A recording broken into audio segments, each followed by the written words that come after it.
بسم الله الرحمن الرحيم. الحمد لله نحمده ونستعينه ونستغفره ونؤمن به ونتوكل عليه ونعوذ بالله من شرور أنفسنا ومن سيئات أعمالنا. من يهده الله فلا مضل له ومن يضلله فلا هادي له. ونشهد أن لا إله إلا الله وحده لا شريك له. ونشهد أن سيدنا وسندنا ونبينا ومولانا محمدا عبده ورسوله صلى الله عليه وعلى آله وأصحابه وأزواجه وذرياته وسلم تسليما كثيرا كثيرا. أما بعد، أعوذ بالله من الشيطان الرجيم. بسم الله الرحمن الرحيم. ولا تباشروهن وأنتم عاكفون في المساجد. صدق الله العلي العظيم وصدق رسوله النبي الكريم. قال النبي صلى الله عليه وسلم: تحروا ليلة القدر في الوتر من 10 الأواخر من رمضان.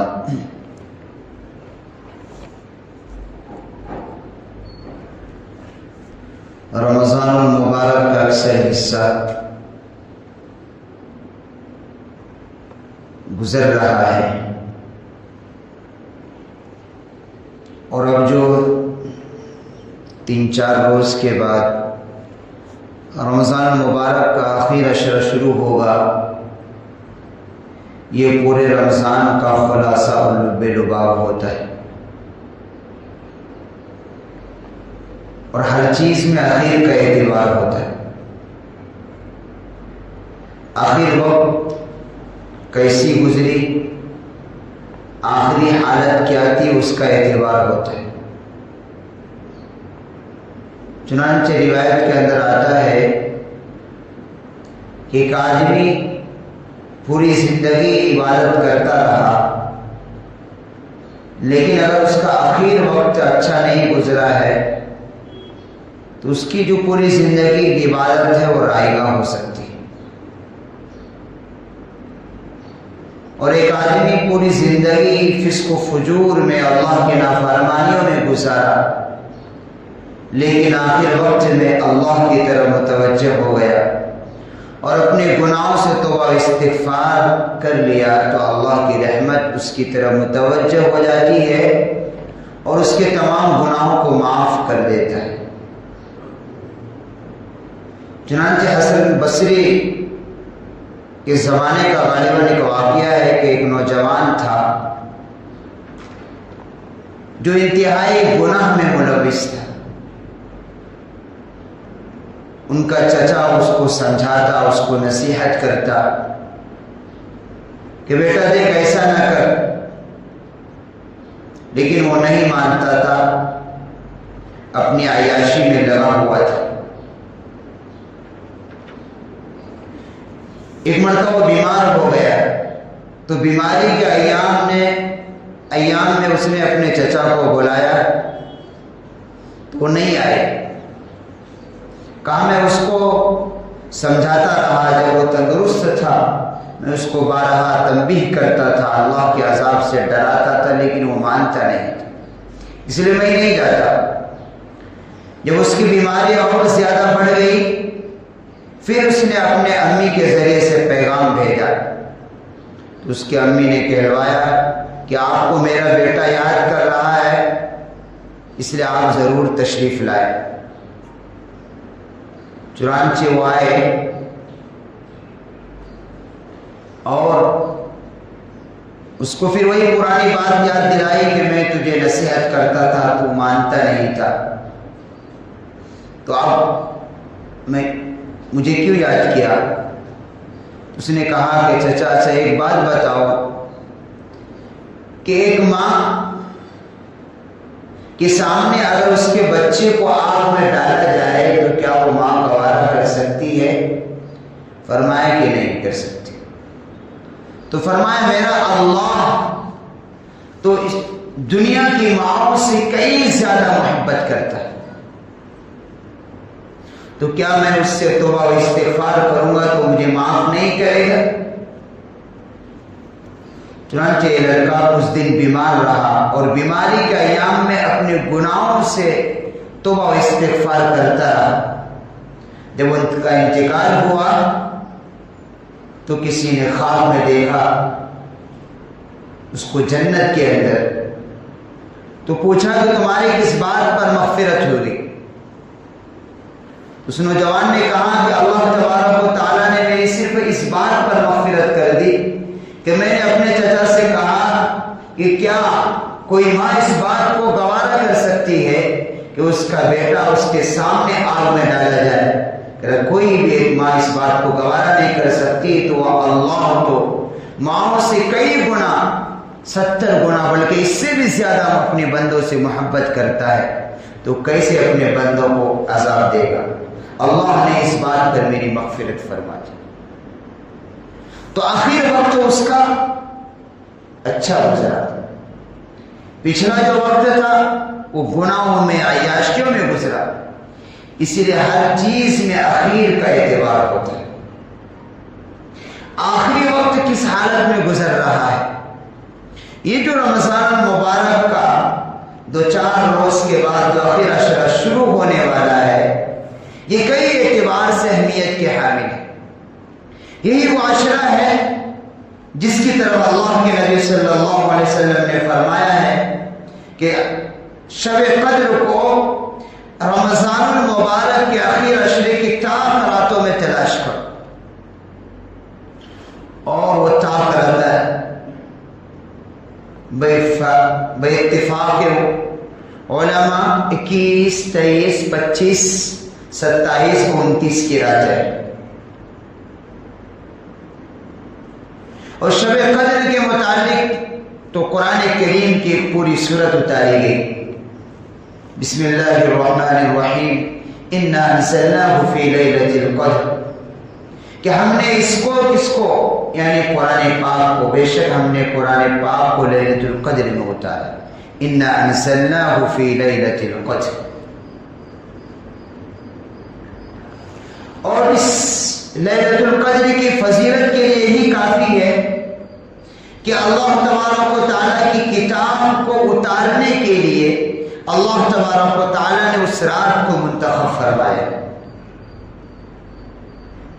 کہ لوح محفوظ سے آسمان دنیا پر پورا کا پورا قرآن ایک ہی مرتبہ میں اترا ہے، اور وہ شب قدر کی رات میں اترا ہے۔ تو قرآن بھی کہتا ہے اِنَّا أَنزَلْنَاهُ فِي لَيْلَةِ الْقَدْرِ وَمَا أَدْرَاكَ مَا لَيْلَةُ الْقَدْرِ، اور آپ کو خبر بھی ہے کہ لیلۃ القدر کیا ہے۔ اللہ سوال کے انداز میں بلکہ اس کی اہمیت کو بتانے کے لیے عرض کرتے ہیں کہ آپ کو خبر بھی ہے کہ لیلۃ القدر کیا چیز ہے۔ لیلۃ القدر خیر من الف شہر، وہ رات 1000 مہینوں سے بہتر ہے، وہ ایک رات ہے جو 1000 مہینوں سے بہتر ہے، اور 1000 مہینے تقریباً 83 سال، 80 پر 3 سال کی مدت ہوتی۔ گویا جس شخص نے، جس مرد عورت نے، جس جوان، جس بوڑھے نے اس شب قدر کی رات کو عبادت کے ساتھ گزارا، گویا اس نے 1 سال میں 83 سال، 80 پر 3 سال کی عبادت کی۔ جہاں اللہ تبارک و تعالیٰ نے اس امت کو بہت ساری خصوصیات سے نوازا ہے، اس میں شب قدر کی رات بھی، اور اس کے پس منظر میں بھی یہی بیان کیا گیا ہے کہ جب اللہ کے نبی صلی اللہ علیہ وسلم نے بنی اسرائیل کے ایک شخص کا تذکیہ کیا کہ جس نے 1000 سال تک عبادت کی، اور اس میں اس نے پلک جھپکنے کے برابر بھی اللہ کی نافرمانی نہیں کی، تو صحابہ کرام کو حسرت ہوئی کہ ہم لوگوں کی عمر تو اتنی ہے ہی نہیں، تو ان کا مقام تو کہیں زیادہ ہے۔ تو یہ آیت اتری اور خبر دی گئی کہ جو شخص شب قدر کی رات میں عبادت کے ساتھ گزارے گا، گویا کہ اس نے ایک رات میں 83 سال کی عبادت حاصل کر لی۔ تو افسوس کرنے کی بات نہیں ہے، ضرورت نہیں ہے۔ اگر 2-4 سال اخیر رمضان المبارک کے اخیر عشرے کی طاق راتوں کو جاگے اور اس میں عبادتیں کی تو تمہاری عبادتیں بنی اسرائیل کے اس شخص کی عبادت سے بھی بڑھ جائے گی جس نے 1000 سال اللہ کی عبادت میں گزارے۔ چونکہ اس امت کو وقت کم ملا ہے لیکن ثواب کم وقتوں میں ان کو زیادہ دیا گیا ہے، اور وہ رات صرف کچھ حصے کے لیے نہیں بلکہ پوری غروب آفتاب سے لے کر صبح صادق تک رہتی۔ تنزل الملائکۃ والروح فیہا بإذن ربہم من کل امر۔ اس رات میں فرشتے جبرائیل علیہ السلام ایک جماعت کے ساتھ اترتے ہیں اللہ کے حکم سے، اور آج پوری رات سلامتی رہتی یہ حتی مطلع الفجر، اور صبح صادق تک وہ رات رہتے ہیں، اسی ایک خاص حصے میں نہیں بلکہ پوری رات۔ اس اعتبار سے بھی رمضان المبارک کا اخیر عشرہ اہمیت اور فضیلت کے حامل ہے کہ انہی اخیر عشرے کی طاق 5 طاق راتوں میں سے کسی ایک رات میں شب قدر کا ہونا زیادہ احتمال ہے، اگرچہ اور راتوں میں بھی ہو سکتا ہے۔ ابھی ہی آپ نے عصر کی تعلیم میں سنا فضائل اعمال کے اندر کہ ہر سال کے اندر وہ شب قدر کی رات الگ الگ راتوں میں آتی، اور رمضان المبارک کے کسی بھی طاق رات میں ہو سکتی ہے، لیکن زیادہ احتمال، زیادہ امکان رمضان المبارک کے اخیر عشرے کی 5 طاق راتوں میں سے کسی ایک رات میں ہو۔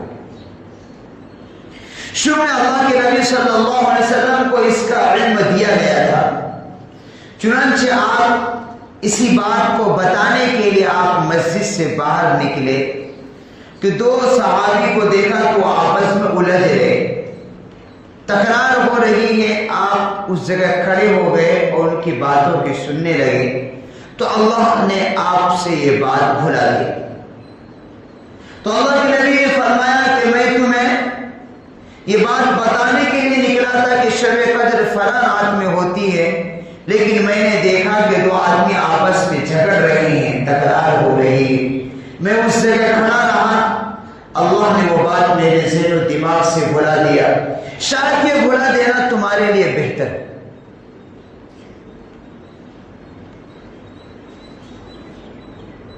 اس سے کئی بات معلوم ہوتی ہے کہ نزاع، جھگڑا، تکرار، آپس میں الجھنا یہ بڑا خطرناک ہوتا ہے، بہت ساری برکات کو ختم کر دینے والا۔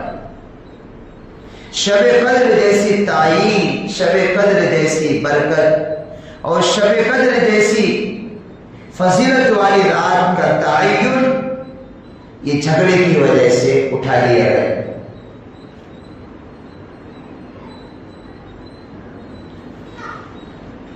اور اس میں ہمارے لیے، ہم جیسے کوتا اور سست طبیعت کے لیے اس میں بہتر بھی اس لیے ہے کہ جن کے دلوں کے اندر اللہ کی محبت ہے، آخرت کا فکر ہے، وہ اس کی قدر کرتے ہیں کہ شب قدر کی تلاش میں راتوں کو جاگتے ہیں اور اللہ کی عبادت کرتے ہیں۔ ہم نے کئی بزرگوں کو دیکھا کہ وہ پورا رمضان المبارک کا اعتکاف کرتے اور پوری رات اللہ کی عبادت میں لگے رہتے. جب ہم نے پڑھائی کے زمانے میں 2 سال ہم نے اپنے شیخ کے ساتھ رمضان گزارے، پوری رات عبادت کا معمول رہتا تھا، سونے کی اجازت نہیں تھی کسی. اور تراویح کی نماز میں 2 سے 3 گھنٹے خرچ ہوتے تھے. ہر عشرے میں قرآن مکمل ہوتا تھا. 3 عشرے میں 3 قرآن مکمل ہوتے تھے اور 3 حافظ متعین رہتے تھے. 3 پارے پڑھے جا رہے ہیں. اور تراویح اتنی لمبی پڑھنے کے بعد 3 گھنٹے 2.5 گھنٹے لگانے کے بعد پھر اس کے بعد معمولات شروع ہوتے تھے. کچھ دیر کتابیں پڑھی جاتی تھی، اللہ والوں کے واقعات پڑھے جاتے تھے. عام طور پر بڑوں کا بچپن ایک کتاب ہے جس میں بڑے لوگوں کے، اللہ بزرگوں کے واقعات لکھے گئے، یہ پڑھے جاتے تھے. اسلاف کے واقعات پڑھے جاتے تھے. پھر اس کے بعد آیت کریمہ کا ورد ہوتا تھا، پھر دعائیں ہوتی تھی. اتنے میں تہجد کا وقت آ جاتا تھا. پھر لوگ اپنی اپنی تہجد کی نمازوں میں لگ جاتے تھے. پھر سحر کا وقت ہو جاتا تھا. تو پوری رات گویا عبادت میں گزر جاتی تھی. تو کتنے قابل رشک ہیں وہ اللہ والے کہ جنہوں نے اگر اپنی زندگی میں 10 رمضان المبارک کو بھی اس طریقے سے گزارا تو 10 رمضان المبارک کی 10 شب قدر انہیں ملی. اور 10 شب قدر کی مل گئی تو ان کے اعمال کتنے بڑھ گئے.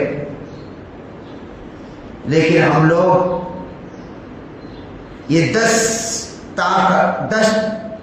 رمضان المبارک کے آخر عشرے کے 10 راتیں بھی ہمیں جاننی نہیں ہوتی. اور ہم لوگوں نے تو عام طور سے رکھ رکھا ہے کہ 27ویں کی شب قدر ہی، یہ 27ویں کی رات ہی شب قدر ہے. اگر جس کا احتمال ہے زیادہ تر قول ہے، لیکن یقینی تو نہیں ہے نا.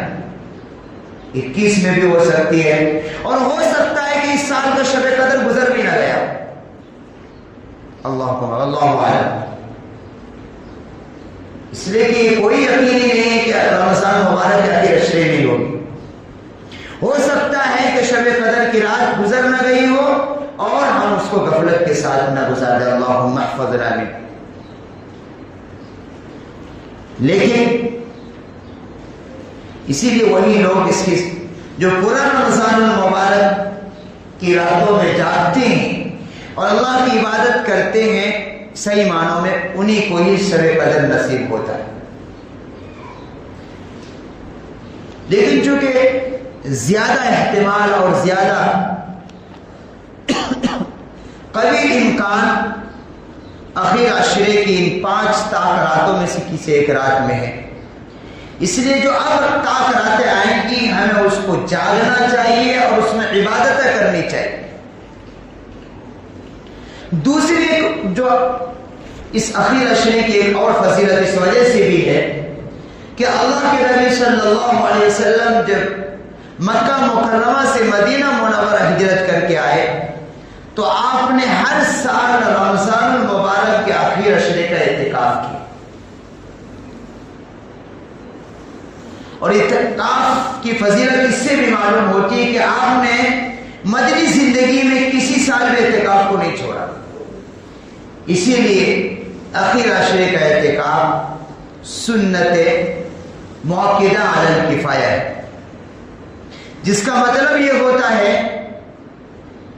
کہ محلے کی مسجد میں اگر ایک شخص نے بھی اعتکاف کر لیا اور اس کا اعتکاف صحیح ہو گیا تو پورے محلے سے اس کی ذمہ داری اٹھ جاتی.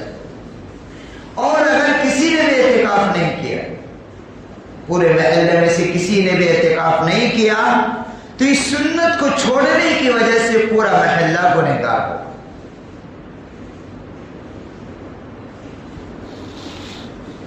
اور جس سال آپ اس دنیا سے پردہ فرمائے اس سال آپ نے 20 روز کا اعتکاف کیا.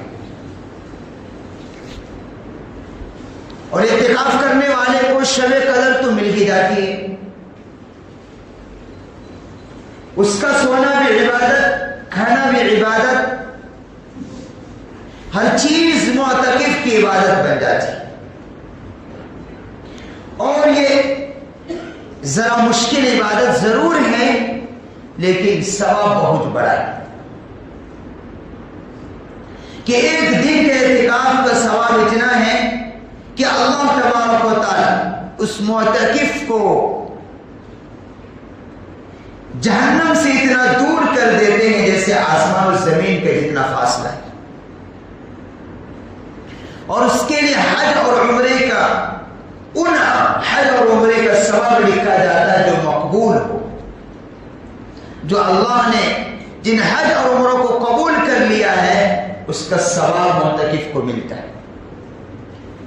اور اعتکاف کی صورت میں وہ مسجد سے باہر نہیں جا سکتا، مسجد کے حدود کے اندر رہنا ہے، صرف ضرورت کے لیے باہر جاتے ہیں۔ تو جو اور اچھے کام ہوتے تھے ان اچھے کاموں کا اجر بھی معتکف کو ملتا ہے۔ مثال کے طور پر کوئی عزیز و اقارب قریب میں کوئی اللہ نہ کرے انتقال ہو گیا، یقیناً یہ چاہتا لیکن اعتکاف میں بیٹھا ہے تو اللہ تبارک و تعالیٰ اس کے نہ جانے پر بھی اس کو ثواب عطا فرمائے۔ اس جنازے کی نماز کا ثواب، مٹی دینے تک، دفن تک سب ثواب اس کو لکھا جائے گا۔ کیوں؟ اس لیے کہ یہ معتکف ہے، اس کو جانے کی اجازت نہیں ہے اور اعتکاف میں نہیں ہوتا تو جاتا ضرور، اللہ نیت کو دیکھتا ہے، اس کو ثواب مرحمت فرمائے۔ اور بہت سے اچھے کام کر رہے تھے، کسی کے غریب کی مدد کر رہا تھا یا لوگوں کے لیے دین کی دعوت دے رہا تھا، لیکن اب اعتکاف میں بیٹھ گیا ہے، نہیں دے سکتا، نہیں جا سکتا، تو اس عمل کا اجر اللہ لکھا چلاتا رہتا ہے، فرشتوں کو حکم دے دیتا ہے اس بندے کے اس اجر کو روکو نہیں، قلم چلتے رہنا چاہیے۔ بیٹھا ہے ایک عمل صرف اعتکاف کی نیت سے، لیکن اس سے پہلے جتنے اچھے اعمال ہو رہے تھے وہ سب جاری کر نہیں رہا ہے، لیکن صرف اعتکاف کے انتہائی محبوب ترین عمل ہونے کی وجہ سے اس کے نام اعمال میں وہ نیکیاں جاری ہیں۔ تو معتکف کو اللہ تبارک و تعالی وہ نعمت عطا فرماتا ہے جو کسی خاص بندے کو عطا کرتا ہے۔ اور معتکف کی مثال ایسی ہوتی ہے کہ جیسا کوئی شخص کسی کریم کے دروازے پر جا کر چوکر پر بیٹھ جائے اور اس سے فریاد کرے کہ میں اس وقت تک تیرے دروازے کو نہیں چھوڑوں گا جب تک تو مجھے کچھ عطا نہ کرے۔ دنیا کا ایک آدمی چاہے وہ کتنا ہی دل سخت ہو، ظالم سے ظالم آدمی بھی جب کوئی آدمی بار بار اس کے پاس جاتا ہے اور گر گراتا ہے تو کچھ نہ کچھ ضرور دیتا ہے۔ اللہ تو کریم ہے، وہ کریموں کا کریم ہے، وہ بادشاہوں کا بادشاہ ہے، ساتوں زمین و آسمان کے خزانوں کا مالک ہے۔ جب کوئی اس کے در پر آ جاتا ہے اور جب اس سے فریاد کرتا ہے تو کیا اللہ اس کی جھولی کو خالی کرے گا؟ نہیں، بلکہ اس کی جھولی کو اتنا بھرے گا کہ اس معتکف کا، اس بندے کا وہم و گمان بھی نہیں ہو سکتا۔ اللہ جب دیتا ہے تو اپنی شان نشان دیتا ہے اور معتکف کو چیزیں ملتی ہیں۔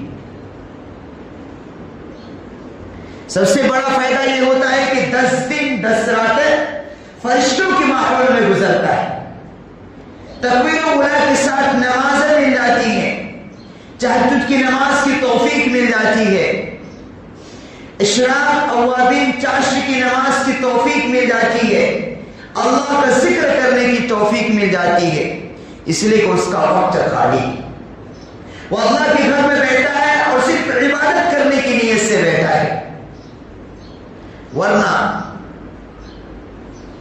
جب مسجد سے باہر ہوتا ہے تو سینکڑوں جھمیلے ادھر کا ادھر کا، جس کی وجہ سے وہ عبادت نہیں کر پاتا، اللہ کا ذکر نہیں کر پاتا، مگر تھوڑا اس تھوڑے پر اجر نہیں ملتا۔ جتنا کریں اتنا تو ملے گا لیکن جو اصل اثر ہوتا ہے وہ کثیر پر ہوتا ہے. اللہ کے انعامات کثرت ذکر پر ہوتا ہے, کثرت عبادت پر اللہ کا انعامات ہے.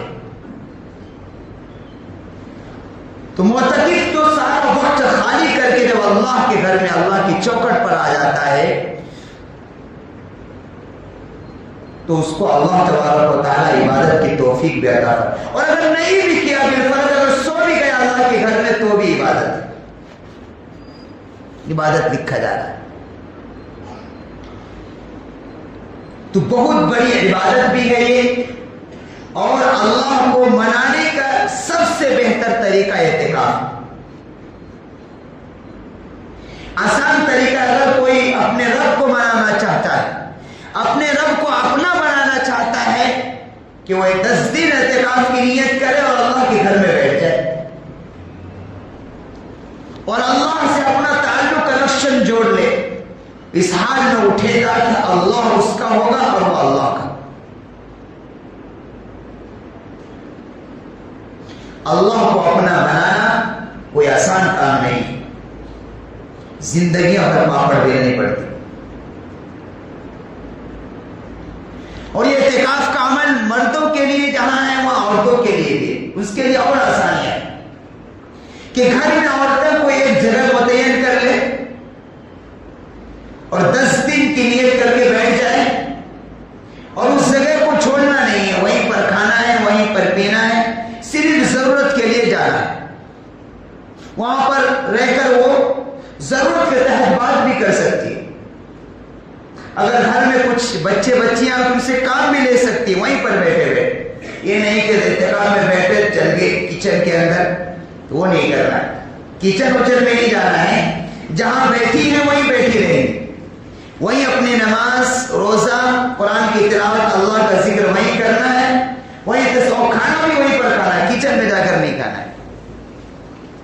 صرف ضرورت کے لیے اس جگہ پر جانا ہے, پھر جا کر اسی کا. ان کے لیے اور آسان. مرد کو تو اعتکاف گھر میں نہیں ہوتا, ان کو گھر چھوڑ کر اللہ کے گھر میں آنا پڑے اور یہاں اعتکاف کی نیت کرنی ہو. اور ہم نے بتایا کہ یہ سنت مؤکدہ علی الکفایہ ہے کہ کم از کم ایک شخص کا اعتکاف ہونا صحیح ہے. ضروری ہے, نہیں کرے گا تو پورا محلہ گنہگار ہو. اور اعتکاف میں بیٹھنے والا پورے محلے کی طرف سے وہ ایک امانت دار ہوتا ہے اور ایک پورے محلے کی وہ ذمہ داری اٹھائے ہوئے ہوتا ہے.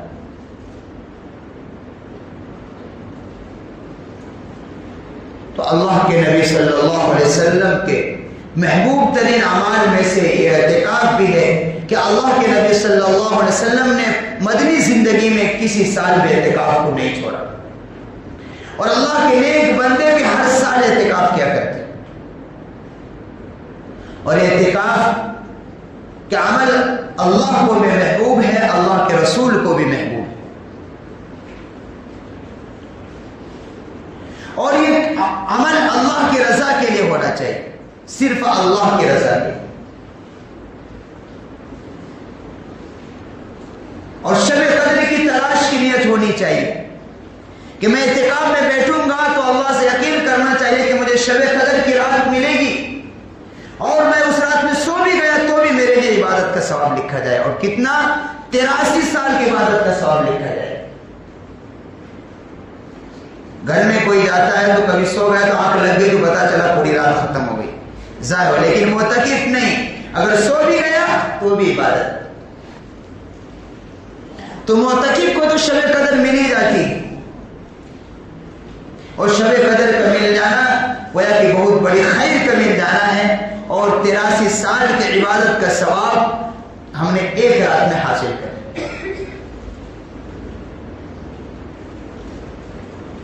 اس لیے جن کے پاس کوئی کام نہیں ہے, خالی ہے, ان کو اعتکاف کرنا چاہیے. کتنی زندگیاں, کتنی راتیں, کتنے دن ہم نے گناہوں میں, غفلت میں, لہو و لعب میں گزارا. یہ رمضان مبارک کا آخر عشرہ یہ پورے رمضان کا خلاصہ اور لب لباب ہوتا ہے. کہ جو آخرہ وقت جتنا اچھا گزارے گا اس کے لیے قبولیت کی علامت ہوتی ہے کہ آپ پچھلے جو کچھ کوتاہیاں ہوئی اس کو بھی دور کرنا ہے اور اب اپنی عبادتوں کو بڑھا دینا ہے. ہم سے جو کچھ کوتاہیاں ہو گئی اللہ سے توبہ اور استغفار کرنا ہے کہ اللہ نے مبارک مہینہ دیا رحمتوں والا مانا. اس مبارک مہینے میں اللہ کی خاص رحمتیں برستی, اللہ کا خاص انعام ہوتا ہے اس مبارک مہینے میں. عام رحمتیں تو ہر سال رہتی ہے لیکن رمضان المبارک میں خاص رحمتیں اللہ کے برستی ہے. اور ایک فرشتہ اعلان کر رہا ہوتا ہے کہ ہے کوئی مغفرت چاہنے والا, ہے کوئی توبہ کرنے والا کہ میں اس کی توبہ کو قبول کر. اعلان کر رہا ہوتا ہے. وقت ختم ہو رہا ہے لیکن ختم ہو گئے, اس لیے جو آخر عشرہ شروع ہونے والا ہے جو 4 روز کے بعد یہ انتہائی اہمیت کے حامل ہے کہ ہم اس کو, اس کی قدر کو, اس کی فضیلت کو ہم سمجھیں. ان میں خاص طور جو تاخیرات آتی ہے اس کی اہمیت کو ہم سمجھیں. بڑی محرومی کی بات ہوگی کہ ہم غفلت میں پڑے رہیں, ہمیں کوئی عذر نہ ہو ہم روزے کو چھوڑیں, کوئی عذر نہ ہو تراویح کی نماز کو چھوڑیں, یہ ہمارے لیے بڑی محرومی کی بات ہے. اللہم احفظنا من, اس کا مطلب یہ ہے کہ ہمارے دل میں اللہ کا ڈر نہیں ہے. اس کا مطلب یہ ہے کہ حساب و کتاب کا ہمیں یقین نہیں ہے. ہمیں اللہ کو حساب اللہ پوچھے گا. ہم نے صرف پورے سال میں 1 مہینے روزے فرض کیے تھے, کتنا ادا کر کے آئے؟ 1 سال میں ہم نے صرف رمضان مبارک کی تراویح کی نماز کو سنت قرار دیا, تم کتنا ادا کر کے آئے؟ کیا جواب دیں گے؟ اس لیے اللہ سے ڈرنا چاہیے کہ زندگی ایک دن ختم ہو جائے گی, قبر کے گڑھے میں جانا ہے اور اللہ کو اپنی پوری زندگی کا حساب دینا ہے. اللہ پوچھے گا, کسی کو نہیں چھوڑے گا, وہاں کسی کی بھی نہیں چلے گی, نہ بادشاہ کی چلے گی. وہ آدمی بھی جو پوری دنیا پر حکومت کر کے گیا ہے اللہ اسے کٹہرے میں کھڑا کرے گا کہ تم مجھے حساب دے. کوئی نہیں بچے گا اللہ کی گرفت سے. تو عام آدمی کا کیا کہنا, ہم جیسے کو کیا؟ تو اللہ ہر ایک سے پوچھے گا اور الگ الگ سوال کیا جائے گا اور پوری زندگی کا سوال ہوگا, پوری نعمتوں کا سوال ہوگا. اس لیے آخرت کا معاملہ بڑا سنگین معاملہ ہے. قبر کی گھاٹی یہ بڑی خطرناک گھاٹی ہے. میدان حشر کا معاملہ بڑا سنگین معاملہ ہے. اس آگ کو اگر ٹھنڈا کرنا ہے, میدان حشر کی گرمی کو ٹھنڈا کرنا ہے, تو یہاں بھوک اور پیاس کو برداشت کرو.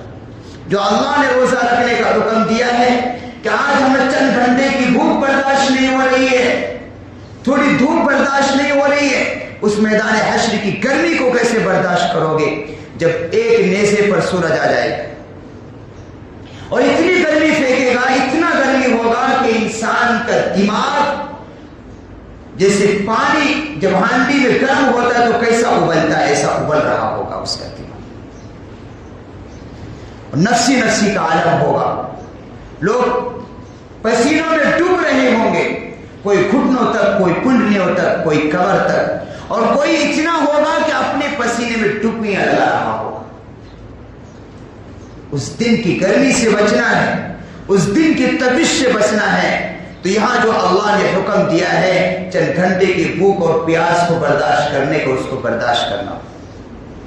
جو دنیا کے اندر اللہ کی رضا کے لیے بھوک کو برداشت کرے گا, یعنی روزہ رکھے گا, پیاس کو برداشت کرے گا, اللہ تبارک و تعالی میدان حشر کے اندر اسے تپش سے بچائیں گے, اسے پیاس سے بچائیں گے.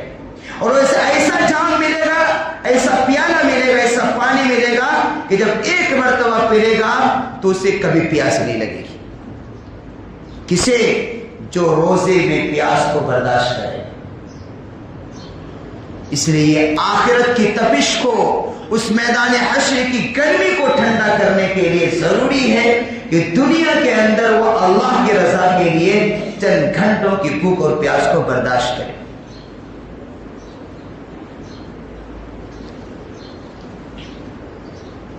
اس لیے اخیر عشرہ، رمضان مبارک کا اخیر عشرہ، یہ ہمیں متنبہ کرتا ہے، ہمیں بیدار کرتا ہے کہ ہم سے جو سستی ہو گئی اب نہیں ہونا چاہیے. ہم نے اللہ کے حکموں کو توڑا ہے تو اب نہیں. ابھی اخیر، اس لیے ہم نے شروع میں کہا کہ اخیر کا اعتبار ہوتا ہے. اخیر کے ان چند دنوں کی اگر ہم نے قدر کر لی، روزے رکھے، تراویح کی نمازیں پڑھی، تو اب بھی اللہ ہمیں معاف کر دے گا. یہ نہیں کہے گا کہ تم نے پیچھے چھوڑا. اللہ کی شان کے خلاف ہے، لیکن کرنے ہوں گے، روزے رکھنے ہوں گے، تراویح کی نماز پڑھنی ہوگی، رات میں اٹھ کر اللہ کے سامنے رونا ہوگا. یہی وہ مجاہدہ ہے، یہی وہ عمل ہے جو ہمارے لیے نجات کا ذریعہ بنے. یہی وہ عمل ہے جو جس کے لیے دنیا اور آخرت کی بھلائیاں اور خیر و برکت لے آئے. بغیر محنت کیے، بغیر کچھ کیے ہوئے دنیا کے اندر ایک کوڑی نہیں ملتی، ایک ماچس کی تیلی نہیں ملتی، تو اتنی بڑی جنت کیسے اللہ دے دے گا. اس لیے رمضان کا مہینہ جنت بنانے کا مہینہ ہے. رمضان کا مہینہ اپنی آخرت سنوارنے کا مہینہ ہے. یہ رمضان کا مہینہ اپنے رب کو منانے کا مہینہ ہے. یہ رمضان کا مہینہ اپنی دنیا بھی اور آخرت بھی سنوارنے کا مہینہ ہے. یہ رمضان کا مہینہ اللہ سے تعلق جوڑنے کا مہینہ ہے. یہ رمضان کا مہینہ اپنے رب کو اور اپنے نبی پاک علیہ الصلوۃ والسلام کو راضی کرنے